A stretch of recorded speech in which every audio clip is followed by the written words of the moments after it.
안녕하십니까. 팩트체크를 통한 북바라기 왈가불부의 유영호입니다. 예, 오늘은 좀 특별하게 왈가불부로서는 처음입니다. 처음으로 외부 손님을 좀 모시고 녹화하도록 하겠습니다. 어떤 것이냐면은 요 최근에 나온 손원태 회고록이라는 이 책을 출판하신 분입니다. 그래서 요거에 대해서 간단하게 쉽게 말하면 요 책은 북한의 김일성 주석을 직접 만났을 뿐만 아니라 만난 사람들이 많죠. 만났을 뿐만 아니라 여기 있듯이 내가 만난 김성주, 김일성, 김성주라는 본명으로 어렸을 때부터 만난 김일성 주석의 친구입니다. 친구분이 쓴 회고록에 대해서 그거를 요번에 출판하신 분이고 그래서 미국에서 오신 분인데 그래서 요 책에 대해서 간단하게 좀 이야기를 오늘 나누도록 하겠습니다. 예, 좀 먼저 간단하게 소개를 해주시죠, 선생님이. 먼저. 최재형 목사입니다. 미국 LA에서 한 달 반 전에 한국에 왔고 소소한 이제 소그룹 강연이나 특강 또 코로나 사회적 거리두기에 위배되지 않는 범위 내에서 계속 활동을 하고 또 타이핑 작업도 하고 인터뷰도 하고 또 유튜브도 출연하고 책 출판도 하고 여러 가지 방문 목적 때문에 잠시 방문 중에 있습니다. 네.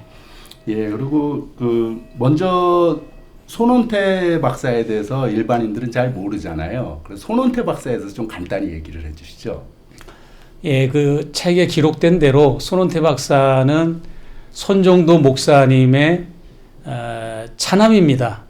장남은 해군을 창설한 손원일 제독이 장남이고 네. 그 손원일 제독의 바로 동생이 손원태 박사인데 이 손정도 목사님이라는 분을 알아야 손원태 이 박사를 잠깐 또 얘기할 수가 있는데 손정도 목사님은 이제 만주 길림에서 조선인 교회를 담임하셨던 분이면서 또 상해 임시정부 의정원 원장을 지내시고 교통부장, 우리를 말하는 교통부 장관, 국회의장을 지내신 훌륭하신 항일 독립운동 투사이십니다. 그래서 그분의 이제 둘째 아드님이신데 이 둘째 아드님이 김일성 주석, 그러니까 과거에 김성주라는 이름의 김성주 시절에 서로 이렇게 같이 지냈던 그런 경험이 있어서 그 경험을 이제 회고록을 쓰신 거예요. 회고록을 쓰셨는데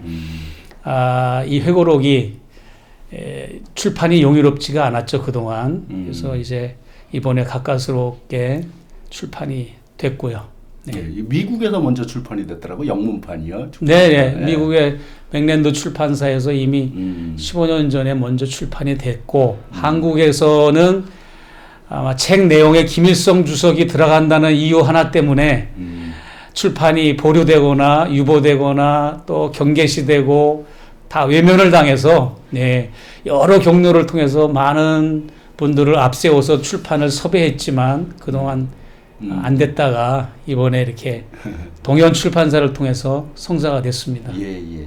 저기 이 손원태 박사가 여기 책 보니까 1991년도에 처음 가고 그 뒤에 이제 김주석 계속 매년 만나다가 김주석 이제 사망하고 서거 이후에도 계속 만나고 그랬던 것 같은데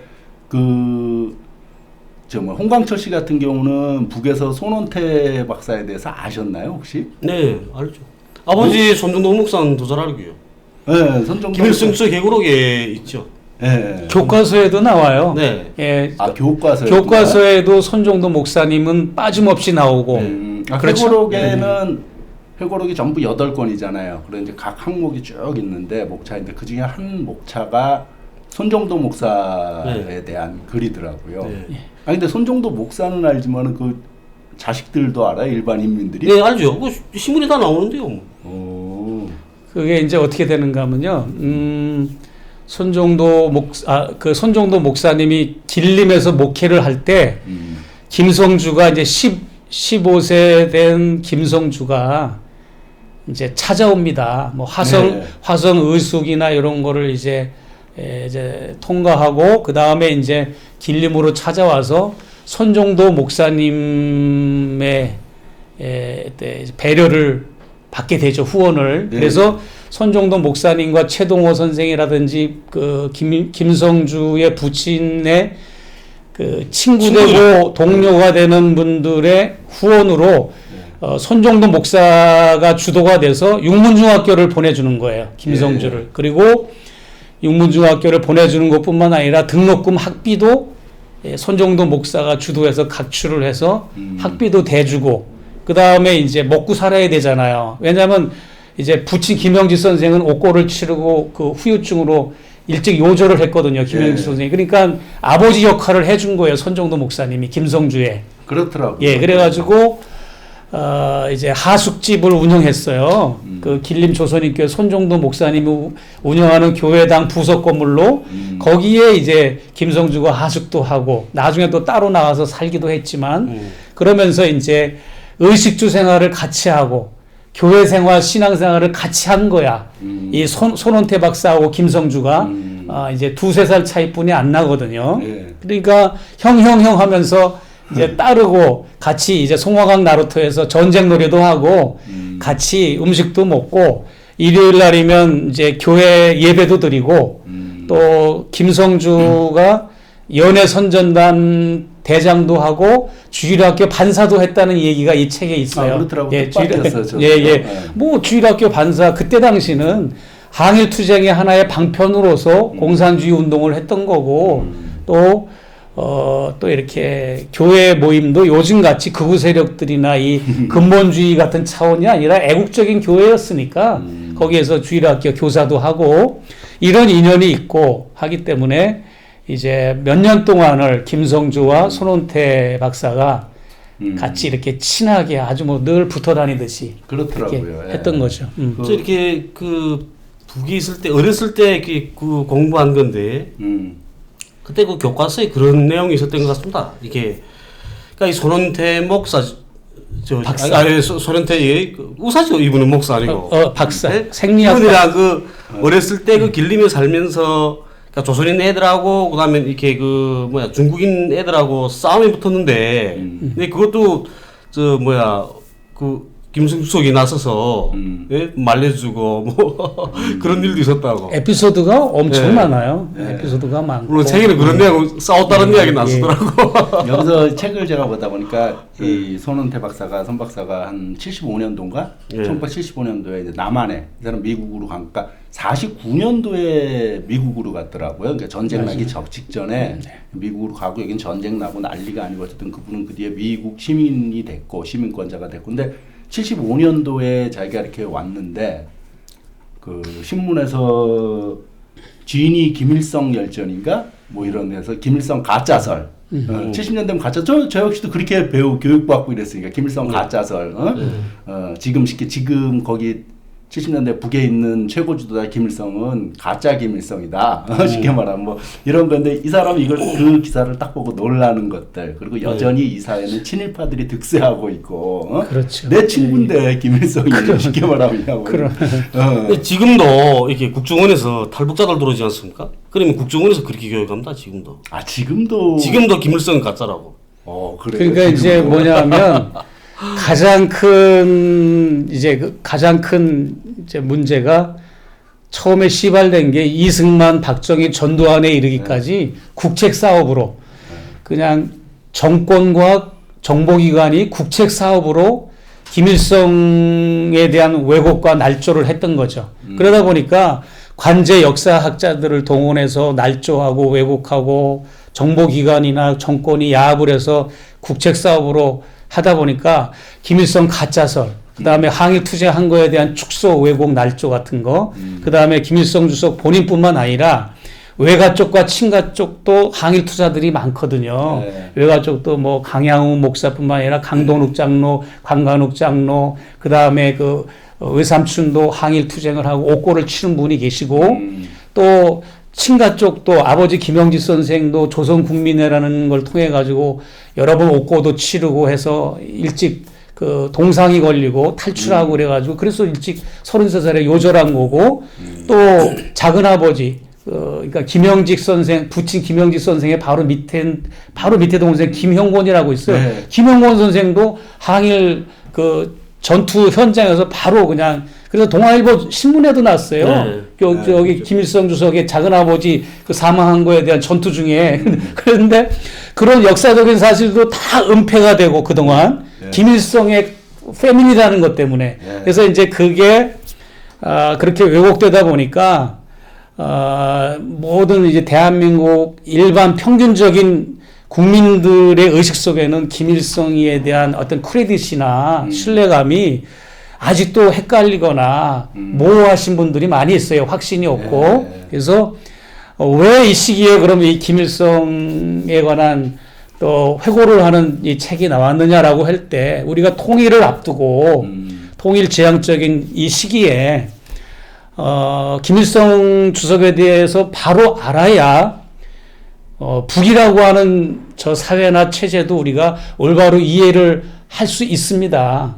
김일성 주석에 대한 올바른 이해가 없이 미분 적분을 수학 공식을 풀려는 사람이 더하기 빼기 모르고는 할 수 없듯이 그 정도로 우리가 김일성 주석에 대해서 너무나 우리가 오해를 많이 하고 있어서 그런 부분에 있어서는 객관적으로 이 책이 많이 우리가 정리되는데 도움이 되지 않을까 싶어서 제가 또 아주 많이 서둘렀습니다. 예. 아주 인상적이어서 저는 뭐냐면 여기 손원태 박사가 손정도 목사의 둘째 아들일 뿐만 아니라 이 아까도 말씀하셨듯이 손 박사의 형이 손원일 그 대한민국 해군 참모총장이며 국방부 장관하고 소독 대사까지 하고 쉽게 말하면 여기서는 대단히 추앙받는 사람인데 그리고 쉽게 말하면 해군 참모총장을 했다는 소리는 무슨 해군의 창군자라는 소리는 뭐냐면 6.25 전쟁 때 쉽게 말하면 북쪽에 김일성하고 손원이 싸웠다는 소리거든요. 이 둘이 그 동생이거든요. 그러니까 이게 그 얘기를 먼저 꺼냈으니까 이제 말씀을 드리는데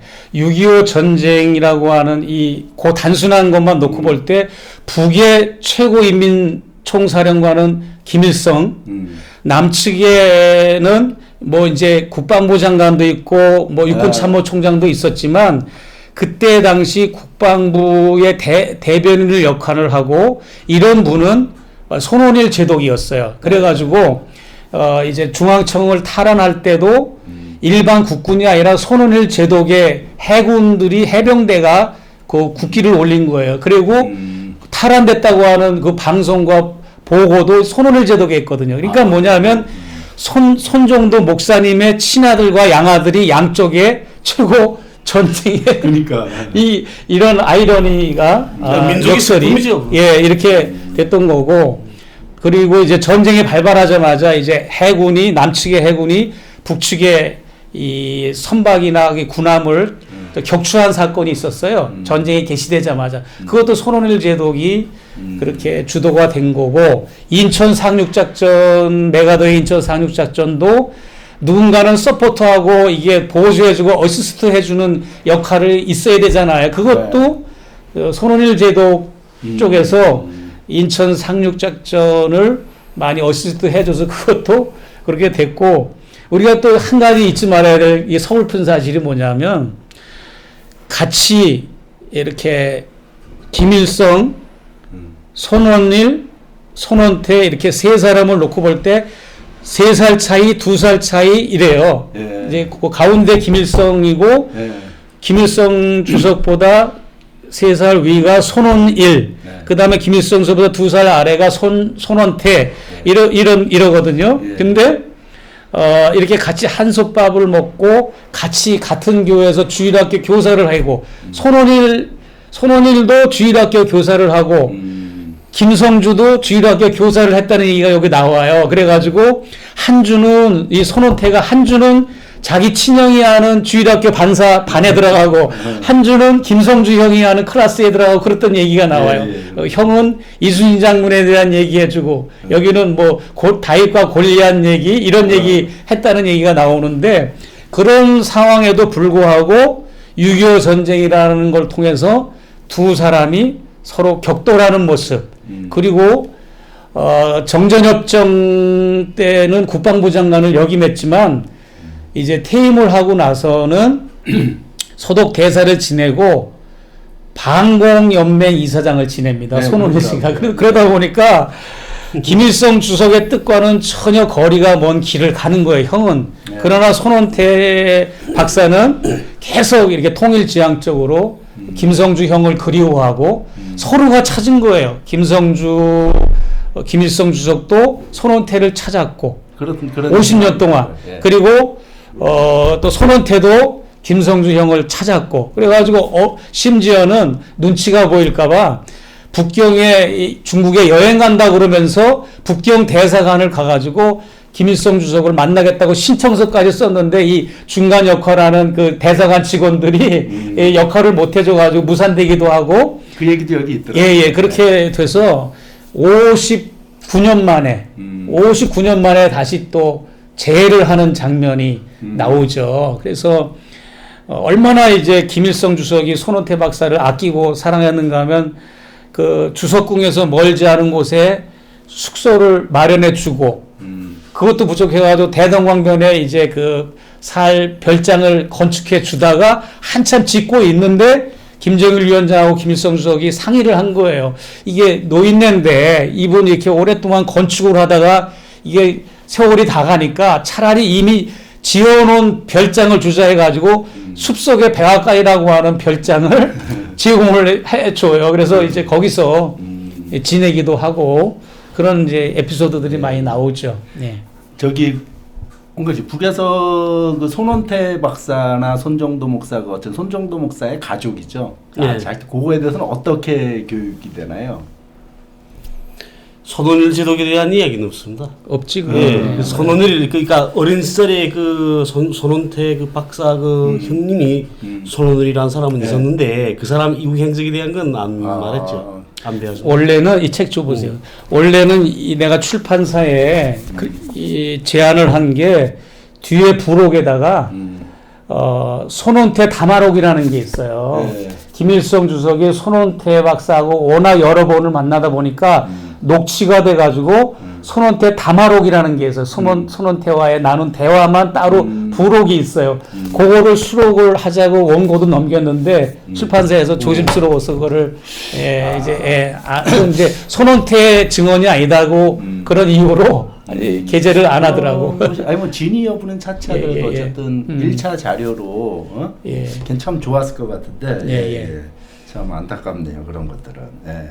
그리고 아니 저는 이 책에서 그 계속 이제 찾았다 그랬잖아요. 서로 찾고 이러다가 어쨌든 한 60년 만에 이렇게 만났는데 그 부인이 한 말이 아주 인상적이었어요. 이제 직접 91년도에 5월 11일인가 이렇게 처음 방북을 해갖고 만나고 처음 방북하고 2, 3일 뒤에 이제 김주석하고 처음 만났는데 그 만남 있고 이제 뭐 이렇게 이야기를 하고 만나고 말했더니 부인도 같이 가서 당신이 왜 이렇게 김일성 주석을 그리워했는지 알 것 같다.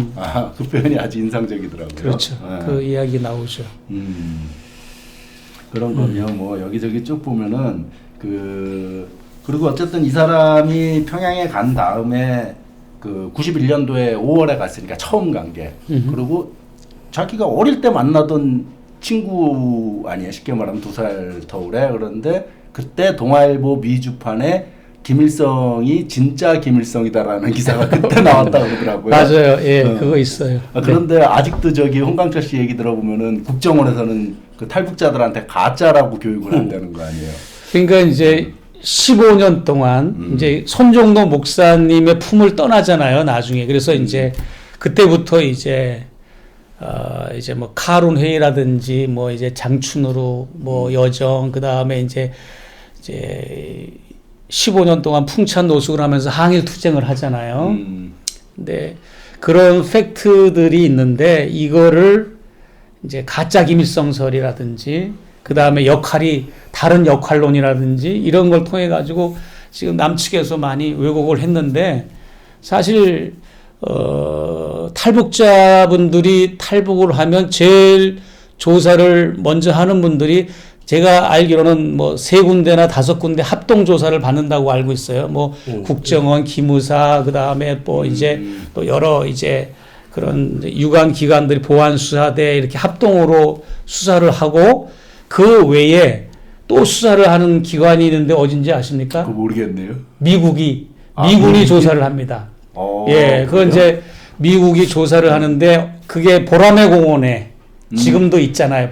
저기 이제 대방동에 가면 알아요. 그 조사를 하는데 거기 미국이 글로 와서 거기서 조사를 하는데 평범한 사람은 그렇게 안 하고 과학자라든지 좀 거물. 저 군시설에 있었다든지 뭔가 비중 있는 역할을 한 사람이라고 그러면 미국이 먼저 조사를 하고 그 다음에 이제 합동 조사를 받고 이런 게 이제 지금도 이제 대방동 보라매 공원 담벼락에 그게 대방역 앞에 지금도 있어요. 있어요. 옛날 대성공사라고 맞습니다. 하던 예. 곳인데. 근데 거기 많은 탈북자들이 그 증언을 하잖아요. 거기서 그러니까 가장 큰 배경을 거슬러 올라가면 미국이죠.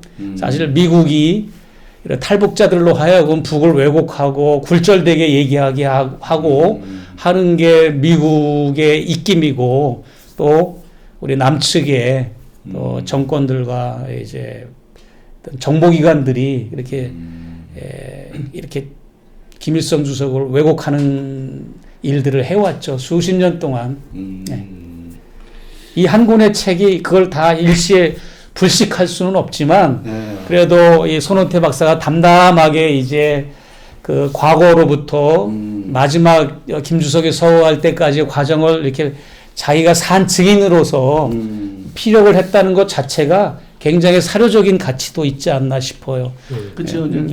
김일성 주석의 친구가 어린 시절부터 봤었던. 그다음에 손정동 목사 같은 경우는 여기서도 대한민국에서도 쉽게 말하면 애국자로 수운됐다 그래야 되나? 그렇게 돼 있고. 근데 또 이 가족사가 아주 참 소설이 들어가. 아까 했더니 손원일 제독이 여기 대한민국 해군의 창군자고.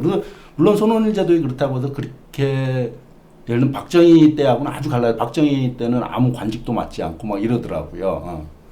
어쨌든 그런 건데 아버지 그다음 손원일 제도 그다음에 손원태 목사가 재밌는 게 손원태 박사. 박사. 이 손원태 박사는 결국 어쨌든 2004년도에 돌아가시고 돌아가시고 몇 달 뒤에 평양 애국열사능에 안장이 돼 있어요. 또 이분은. 그것도 참 기가 막힌 드라마틱한 게 뭐냐면 세 군데로 3부자가 나눠져 있는 거예요. 유해가. 아버지 손정도 목사님은 중국에 있나? 지금 이제 동작동 현충원에 이제 그 임종 요인 묘역에 있고 또 형 손원일 제독은 역시 그 현충원 장군묘역에 있어요. 그런데 이 손정도 목사님의 유해는 가묘예요. 어떻게 보면. 왜냐하면 지금도 유해를 못 찾아요. 그래서 제가 손정도 목사 학술원을 이끌고 있지만 제일 첫 번째 프로젝트가 손정도 목사 유해 찾기 프로젝트를 3년 동안 했었어요. 그래도 못 찾아요. 왜 못 찾는가 하면 길림의 북산공원에 이제 돌아가시고 나서 거기다가 이제 매장을 했는데 그게 이제 계속 관리가 좀 허술한 데다가 모택동의 문화혁명 때 그 묘지와 비석이 다 쑥대밭이 됐어요. 그리고 나서 그 후로 또 거기 건물이 도시가 들어선 거야.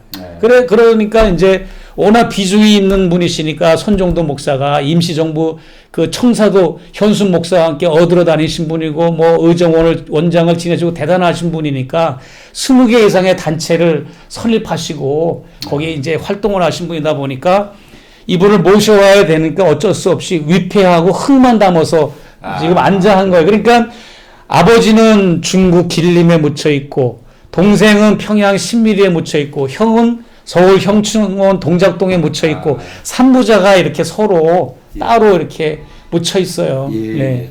그 참 분단의 그걸 그대로 볼 수 있는 모습이네요. 그러니까요. 그 지금 손정도 그 부자지간이죠. 그러니까 아들들 아버지 다 그 묘가 중국, 남한, 북한 이렇게 다 나는데 똑같아 여기 누구지? 갑자기 이름 생각이 안 나네. 그 독립운동하시던 분 김사경 지금 임시정부 기념사업회 하는 김자동 선생님. 네, 김자동 선생님. 네, 예. 아버지는 중국. 맞습니다. 김자동 선생님 여기 그다음에 어머니는 현충원. 맞아요. 그다음에 아버지는 북의 묘에서 제북인사묘에 있어요. 그 집도 보면서 저는 참 분단이 여전히 현재 진행형이다. 네, 맞습니다. 그 집안 입장에서는 중국, 북한, 남한 다 이렇게 부모 형제들이 다 갈라져 있는 이런 거 참 안타깝더라고요. 근데 손정도 목사님 그 여기 책에도 그 얘기 나오더라. 김일성 주석이 손정도 목사의 그 쉽게 말하면 그 시신이죠. 네. 그 묘를 찾아서 옮기려고 했는데 결국 못 찾던 그 얘기 나오더라고. 예. 저희도 노력을 했고 북측도 노력을 했고 또 남측에 손정도 목사 기념사업회라고 또 있어요. 거기도 있고 근데 이제 이 세 기관이 다 노력을 했지만 도저히 찾을 수가 없어요. 네, 도저히 찾을 수가 없고. 그 전에는 이제 손정도 목사 같은 경우도 이제 남쪽에서 그 수운되고 이렇긴 했지만 애국자로 인정이 되고 그러지만은 쉽게 말하면 김일성 주석하고 가깝다는 이유로 꽤 이렇게 이 외부에 알려지지 않다. 최근 들어서 이제 뭐 방송에서도 뭐 이렇게 스페셜 뭐 이런 식으로 해서 손정도 목사, 뭐 걸레 목사인가 뭐 그러니까 그만큼 평범한 귀족적이지 않은 그런 목사라고 그 방송도 하고 그러더라고요. 예. 예, 그 작년 성탄절 무렵에 네, KBS에서 그 손정도 목사 다큐멘터리가 특집으로 나왔어요. 근데 저도 출연을 했는데 거기 보면 그 이 손원태 박사의 부친이 걸레 성자라는 말을 쓰는 거지. 걸레라고 하는 거는 우리가 다 알다시피 가장 필요한 게 걸레잖아요. 더러운 거를 다 닦고 그리고 나중에 자기는 가장 안 보이고 구석진 데 처박혀 있는 게 걸레잖아요. 그처럼 이제 손정도 목사님이 사실은 백범 김구나 도산 안창호 선생, 뭐 우남 이승만 그 정도 이상의 레벨의 항일운동, 독립운동가거든요, 사실은. 그럼에도 불구하고 그분이 대중적인 인지도가 좀 낮고 일반인들에게 보편화되지 않은 거는 자기의 모든 공로나 업적을 절대 내세우지 않는 분이에요. 않으면서 그렇게 내실 있게 자기 이제 목숨을 바치면서까지 항일운동을 하고 독립운동을 했던 그런 분이기 때문에 걸레성자라는 걸로 해서 한국교회에서는 많이 알려지고 있어요. 네, 정동교회 담임 목사도 하셨죠? 정동교회 담임 목사 네. 하다가 3.1운동 고시기쯤 거기 이제 고종 황제의 이제 삼정 밀사 삼정 뭐 이렇게 이제 파견돼서 하란사하고 같이 이제 활동한 이야기. 그때는 이제 고종 황제가 제한을 당했잖아요. 그러니까 네. 정동감리교하고 덕수궁이 멀지 않았으니까 고종 황제하고 손정도 목사님하고 소통할 수 있는 기회가 있었어. 그래가지고 거기에서 이제 삼정으로 이제 파견되기도 하고 또 여러 가지 역할을 많이 하셨죠. 동대문 감리교회에서도 담임을 하셨기 때문에 거기에서 김상옥 열사가 손정도 목사님의 설교를 듣고 많이 항일 의식이 고취된 거고 아까 뭐 우리 해군 얘기했지만 손정도 목사님이 대단한 게 뭐냐면 자기 아들 손원일한테 그런 거예요. 우리나라가 이렇게 일제에 이렇게 침략을 당하고 나라가 약한 거는 해양 강국이 안 돼서 그렇다. 너 해군을 비전을 가져라. 이래가지고 중국의 중앙학교가 있어요. 중앙대학이. 거기를 보내서 이제 해양학교를 전공하게 해서 이제 해군을 창설할 수 있는 이제 그런 자질을 갖춘 거고 또 하나 공군에도 창설이 또 있어요. 뭐냐면 공군의 어머니라고 하는 권기옥이라고 있어요. 여류비행사 1호인데 이분이 이제 그 일제시대 때 일제 그 경찰서를 이제 폭파하고 도망을 옵니다. 중국으로 도망을 와서 손정도 목사님을 찾아와서 거기서 묵고 권기옥 씨가 거기서 묵으면서 손정도 목사님한테 공군 창설에 대한 비전을 받아요.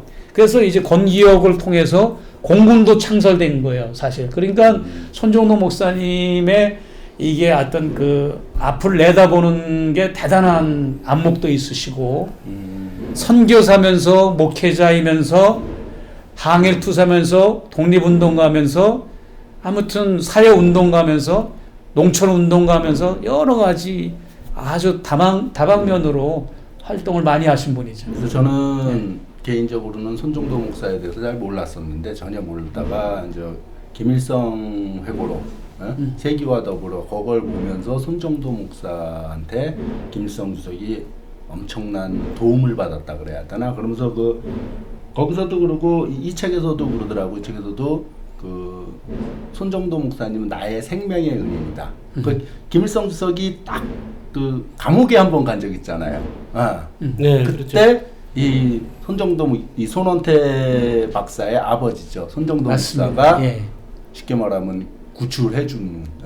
예. 그래서 자기한테 생명의 은인이다. 생명의 은인이면서 나의 아버지면서 나의 국부다 그랬어요. 그러니까 이게 대단한 겁니다. 김일성 주석이 손정도 목사님을 향해서 국부라는 말도 썼어요. 이 국부라는 말 쉽게 못 쓰잖아요. 네, 그렇죠. 그러니까 국부요 생명의 은인이라는 말을 쓸 정도로, 왜냐하면 이제 중국 군벌들이 육문중학교를 다니고 있는 김성주를 체포해가지고 옥에 가둬버렸잖아요. 네. 그러니까 손정도 목사님이 아들같이 생각하고 있는 동지면서 아들로 생각하고 그러면서 교인이잖아요. 자기 교회 나오는 교인인데 빼줘야 되잖아요. 그래가지고 장작상한테 뇌물을 주면서 김성주를 빼냅니다. 네, 그래가지고 빼내고 나서 일본 놈들이 만주를 공격한 거야. 그러니까 만약에 조금만 늦게 구출을 해줬어도 자기 생명에 그렇죠. 이제 큰 지장이 있을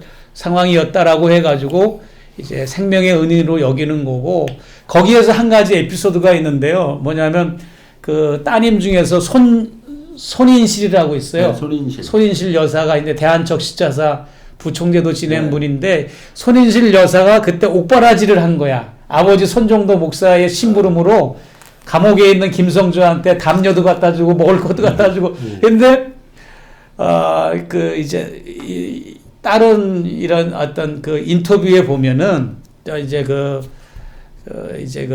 백악관 출입 기자를 했던 문명자 씨 있잖아요. 문명자라든지 또 손원태와의 대담록이라든지 이런 걸 보면 손인실 여사와 김성주가 약간은 빠바바바밤 하는 그런 이제 그런 청소년기에 좀 약간 사랑이 싹트는 근데 이제 그런 게 있어가지고 노후에 김일성 주석이 먼저 선물을 보냈어요. 인편에 손인실 여사한테. 그랬는데 이제 옥으로 만든 무슨 선물을 보냈는데 거기에 대한 화답으로 손인실 여사가 건강에 관한 책을 건강에 관한 소책자를 또 보냈어요. 이제 그러면서 내가 이제 가끔 이제 강연할 때 그런 얘기를 합니다. 만약에 김성주라는 분이 훗날 손인실 여사와 결혼해가지고 손정도 목사의 사이가 됐다면 6.25 전쟁에서 어떻게 됐을까라는 그런 역사는 가정이 없지만 그런 생각도 재밌죠. 만약에 그럼 손원일 제도 가면 사이와 처남의 그렇게 되는 거죠. 예, 맞습니다. 여기 이 책에도 보니까 손인실 막내죠, 막내. 손정도 목사의 막내 딸이 선물 보내고 좀 전에 말씀하신 얘기, 그 얘기가 있더라고요. 나와요? 예. 오, 그렇구나. 손진실, 손성실, 손인실, 손원일, 손원태 이렇게 이남 삼녀, 이남 삼녀. 5남매를 뒀는데 다들 사회적으로 명망이 있는 활동들을 했죠. 네. 그렇죠. 어쨌든 손정도 줄기는 뿌리에서 자란다고 손정도 목사의 자식들이다 보니까 다들 대단한 일들을 했더라고요. 예. 그러니까 이 책을 어쨌든 지금 소개하는 자리인데 사실은 손정도 목사 얘기보다는 사실은 근데 빠질 수가 없는 거죠. 손정도 목사 얘기는 빠질 수가 없는 거고 이 책을 한마디로 딱 쉽게 말하면 독자들한테 이런 책입니다라고 했을 때 어떤 책이라고 딱 얘기하면 좋을까요? 네. 김일성 주석에 대한 올바른 주관을 제시해주는 책이다. 그동안 우리가 알고 있었던 어떤 굴절되고 가미되고 왜곡된 김일성 주석의 캐릭터가 아닌 어떤 인간적인 면모, 그 다음에 항일 투사로서의 면모, 그 다음에 북이라고 하는 나라 국가에 수십 년 동안 그 나라를 이끌어온 국가 지도자로서의 면모, 이런 전체적인 김일성 주석에 대한 밑그림을 이 책이 제공해 준다고 저는 생각을 합니다. 네. 예, 예. 저기 홍광철 씨 같은 거 이 책 읽어보고 어떤 느낌을 받았어요? 그러니까 우리 일제 그 강점기 시기에 예. 그 시기에 우리 그 독립투사들이 어떻게 살았는지, 예? 그러니까 그 시기에도 공산주의와 민족주의가 있었거든요. 예? 근데 공산주의와 민족주의자가 다 같이 한 집에서 살아요. 이 책에 보면. 네? 그럼 예. 장철호 선생의 집에서 공산주의자 누구가, 서상파의 누구가. 아니 그때 공산주의가 한일 투쟁의 하나의 방편이었다니까. 그러니까 그러니까 예. 나라를 독립한다는 이 하나의 목표를 놓고 네. 민족주의와 공산주의가 반목질시하지 않고 같이 갔거든요. 예? 그런데 오늘의 현실은 다르지 않습니까? 오늘의 현실은.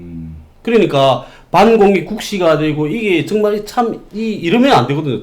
우리 통일이라는 이런 큰 목표가 있으면 그 목표를 위해서 다 같이 손잡고 가야 되겠는데 그러지 못한 현실이죠 지금. 그러니까 이 책을 보게 되면 아 우리가 공산주의하고는 공산주의자들과 어떻게 가야 되겠는가. 비록 지금은 공산주의자는 없지만 네? 그렇지 공산주의자는 없지만 지금 통일하자는 통일운동가들은 있지 않습니까? 근데 통일이라는 말만 나오게 되면 그 즉시 저리 종북 빨갱이 이렇게 매도되는 거지 간첩. 그러니까 이렇게 하면 우리가 통일이라는 이 목표를 우리 민족 최대 목표죠 그게. 예? 그 목표를 이루지 못한다는 거죠. 저는 이 책을 보니까 그게 느껴지더라고요. 45년 해방 이후 이승만 정권 초기에는 평화 통일이라는 말만 써도 그 빨갱이로 몰아가지고 그 아주 굉장한 그 불이익을 당하고 법적인 조봉암이 주은 게 평화 통일이라는 말을 쓰고 그걸 주장했다고 해가지고 할 정도니까 얼마나 지금 세상이 좋아졌어요. 그럼에도 불구하고 정말 강철 씨가 얘기한 대로 우리가 다시금 이제 공산주의를 어떻게 우리가 생각할 것인가. 사실 그렇지 않습니까? 사회주의라고 하는 것은 나쁜 게 아니에요. 한 사람의 개인을 사회가 책임져주고 보장해준다는 제도가 사회주의거든요. 그렇기 때문에 의료보험제도 그것도 사회주의 하나예요. 모든 게 그러다 보면 무상급식도 사회주의. 그러니까 이제 그래 결국은 가장 민주주의의 꽃이 사회주의라는 말도 있잖아요. 그런데 이제 우리나라 현실은 통합진보당 하나 감당을 못해서 그거를 강제로 해산시키고 그런 정도의 우리의 정치적인 이제 수준인데, 그러니까 이제 외국 같은 경우 보면 이제 유럽이나 이런 서구 사회 보면 다 공산당, 사회당, 노동당 굉장히 활성화되고 그러니까 그 사회들이 복지제도라든지 사회보장제도가 건강해지고 그러니까 다양성의 이치를 보는 우리 사회가 이 책을 통해서도 사회주의, 공산주의 또 뭐 우리 자본주의 이런 구분을 짓기보다는 사람이 우선되는 그런 사람 제일 사회로 그렇죠. 민족 공동의 가업 됐으면 좋겠어요. 조국 통일 그리고 사람이 먼저인 사회. 예, 어쨌든 요 정리하는 차원에서 제가 느낀 요 회고록, 저는 이제 김일성 주석 그 회고록도 직접 봤고 북에 관한 책들을 여러 편을 많이 봤는데 조금 맛이 다르다 그래야 되나? 그렇죠. 예. 그러니까 예를 들면 친구가 쓴 거잖아요. 쉽게 그렇죠. 말하면 어릴 때 같이 부딪혀 놀던 어릴 때, 그리고 김일성 주석이 스스로 말씀하듯이 자기의 생명의 은인인 그 손정도 목사의 아들이고 자기의 친구인 그 친구가 쓴 거라. 그래서 이것도 저도 이제 회고록에서 못 보던 부분들이란지 좀 전에 말씀하신 그 뭐라냐 책 내용에 보면은 그 교회에서 그 뭐 주말학교인가 뭐 주일학교 주일학교 교사 반사 그거 한 얘기면 연애 선전단. 그러니까 그 북쪽 자료에서는 또 못 보는 그런 면들이 있고 내용뿐만 아니라 시각 자체가 이제 친구가 썼다는 그런 측면에서 뭐 물론 이 책이야 이 손원태 박사가 쓴 거니까 손원태 박사의 시각일 수밖에 없어요. 물론 지금 여기에 반복적이라 그래야 되나 이런 사람들은 이거 보면서 욕할 거라고. 이게 말이 되냐? 김일성이 나쁜 놈인데 여기서는 보면은 전혀 그렇지 않은 거고 그렇기 때문에 좀 더 다양한 측면에서 계속 좀 많은 자료들을 접한 일반인들이 그래서 저는 개인적으로 요 책을 이 유튜브를 보시는 최소한 저희 왈가왈부 유튜브를 보시는 분들은 꼭 한번 읽어보시라고 권해드리고 싶어요. 권해드리고 싶고 그래서 참 저도 올해 요즘 뭐 디지털 시대가 되다 보니까 저도 지금 PC로 많이 보고 그러다가 오래간만에 종이책을 봤습니다. 덕분에 보고 쭉 한 번에 읽혀지더라고요. 참 개인 이게 무슨 학술서가 아니니까 그냥 쭉 이분의 일기처럼이라 그러나 경험도 회고록 그야말로 쭉 쓴 거라서 그런지 참 좋더라고요. 네. 이 전개하는 어법이나 이 어투도 굉장히 그 우리 토속적이고 그때 당시 이북 사투리가 들어갔으면서도 또 이렇게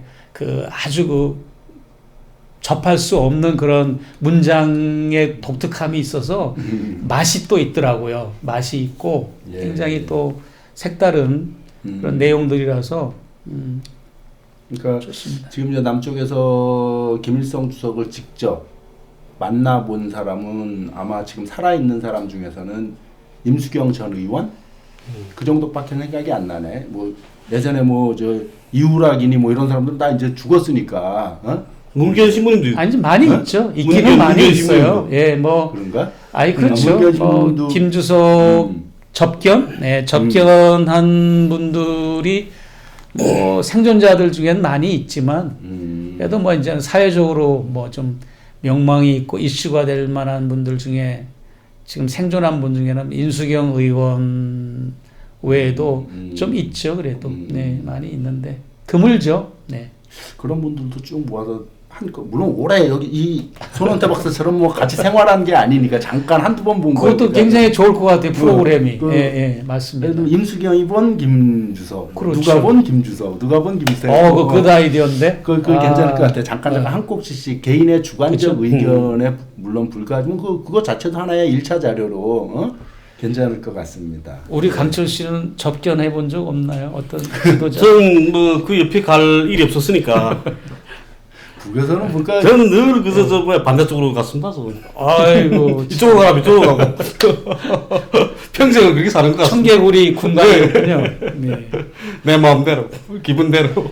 그 결과로 이렇게 또 우리가 생생한 네. 그 이제 왜곡되지 않은 북녘의 소식을 우리가 왈가왈부를 통해서 우리 홍광철 선생님 통해 가지고 우리가 너무 또 많은 거 또 접하게 되고 알게 돼서 우리 굉장히 아주 우리 구독자들이 좋아하더라고요. 저도 이런 길을 들어설 줄 몰랐습니다. 제가 원래 이런 놈은 아니었거든요. 아 그래.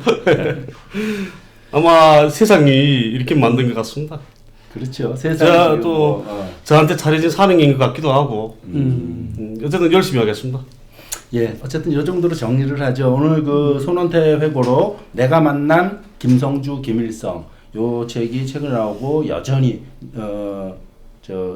좀 전에 홍광철 씨가 했듯이 탈북자들이 여기 와서 처음 교육받는 하나원에서는 여전히 김일성 가짜론을 이야기하고 있고 물론 아직도 이 사회에서 김일성 가짜론 그렇게 교육하고 있다는 이 사회조차도 아직 김일성 가짜설에 대해서 상당 부분이 그걸 가짜라고 생각하는 사람도 있습니다. 하지만 우리가 아는 북쪽 자료도 아니고 여기 남쪽 자료도 아니고 또 다른 그 재미동포죠. 재미동포 그리고 김일성 주석과 어린 시절 같이 지냈던 손원태 박사가 쓴 내가 만난 김성주 김일성 요 책을 꼭 한 번쯤 읽어보라고 권유해드리면서 이번 방송을 마치도록 하겠습니다. 예, 감사합니다. 감사합니다.